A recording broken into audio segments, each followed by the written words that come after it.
To be completely honest, this movie was definitely a letdown for me. I'd heard many good things about it, and I was very excited to finally have the chance to sit down and watch it. But once I did, I was severely disappointed. Hello, and welcome back to another installment of Film Friday, in which I review a new film every single week. This week we're looking at the 2012 film entitled Zero Dark 30, starring Jessica Chastain and Joel Edgerton. As always, this may contain some spoilers, so consider yourself warned.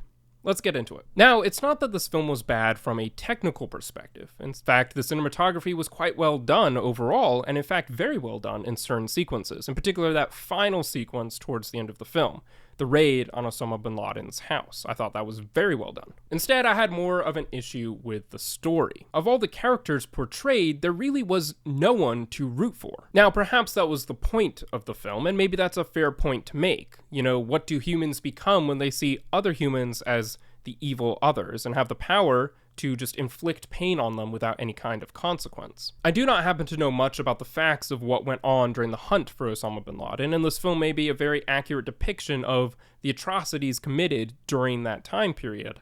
And that may be the main, if not sole point of the movie. But it was tough to watch a 3-hour-long movie that didn't have a single glimmer of hope in it and no one to side with. Besides not being a very enjoyable or uplifting experience, it was also difficult to engage with any of the characters. You know, it is an interesting thing about movies that when you watch them, you want to find someone or something, some idea at the very least, that you can get behind and that motivates you to continue watching. And when that is lacking from a film, it seems as though that work has failed in some very major and significant way. Of course, I'm perfectly fine with a movie trying to drive home a message, and that message may not be a comfortable one to accept. But it's hard to see how you can successfully drive home that message when your viewers are fundamentally struggling to connect to what they see portrayed on the screen. Instead, I think it would have been a much more successful endeavor if they had presented just one character whom you were initially rooting for, who you wanted to see succeed in their endeavors, only to watch them struggle with their own sins and fail. The film would not have been any less bleak, but it likely would have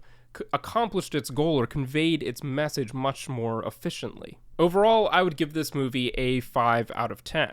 There were some redeeming elements, to be sure, for instance, the way in which they shot that final sequence of the raid on Osama bin Laden's house. But in general, I found this film to be both disturbing and depressing, a real reflection of human depravity and sadism. With that being said, thank you for watching, and be sure to comment your own thoughts on this film below, and don't forget to subscribe for more movie commentary and reviews.